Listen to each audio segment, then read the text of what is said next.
This video reveals a quick tip for manipulating mechs in Rimworld's Biotech expansion. I came up with this idea suddenly while streaming yesterday, twitch.tv/resorty, link in the etc, blah blah. This mechanic is strong enough that I expect it will be patched out for reasons I'll articulate later in the video. For now though, using this strategy can strengthen your base's defenses and complexify your mech use. One of Biotech's main addition is the role of mechanitor, rhymes with janitor IMO. This character can wrangle a mighty horde of robots to avoid having to make friends. One major limitation on mech gameplay is in movement. If you want to order a mech to move to a particular location while drafted, it must be in range of the mech janitor. If they're too far away, the mechs just won't move. Some players deal with this by leaving their combat mechs in escort mode, following the mech minder on their daily activities, including creepily watching them while they sleep.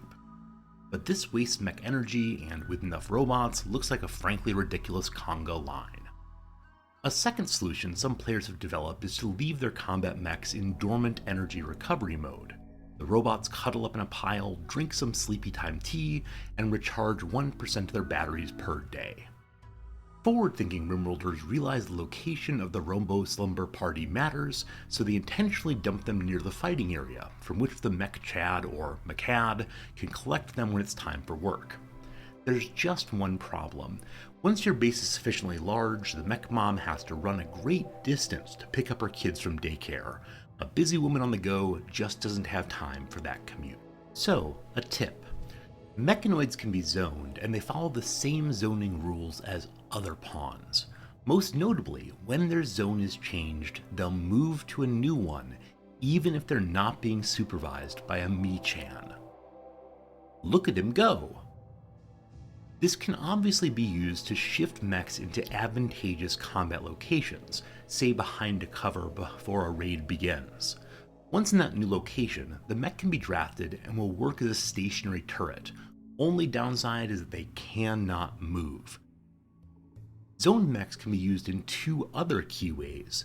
First, because each mech can have its own assigned zone, you can set up easy mech combat assignments, or even keep mechs locked into positions as if they were turrets. Second, if you're willing to do a lot of fiddly clicking, you can use zones to micro your mechs, keeping your Mechromancer safely out of harm's way as you move your combat mechs from place to place. Take this situation.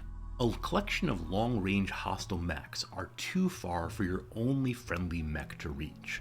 To get him into range, you'd have to expose your Robo-Wrangler to a potentially head-splitting experience. So, here's what you can do. Leaving the Mechmaster at distance, create a zone for your robot. Add the mech to the zone, undraft, and watch him go. 2 arms, big boy! 2 hours later. As he arrives, again draft and watch the realistic punching action. This example is of course generalizable. You can move any mechs into strategically strong positions, have them blast, and then shift them as needed. The flexibility of this mechanic is why I think it will be removed. Once upon a time, players could zone a horde of beefy animals, say muffalos or even megasloths, into the enemy's way, occupying them in melee while colonists were kept safe to fire at distance.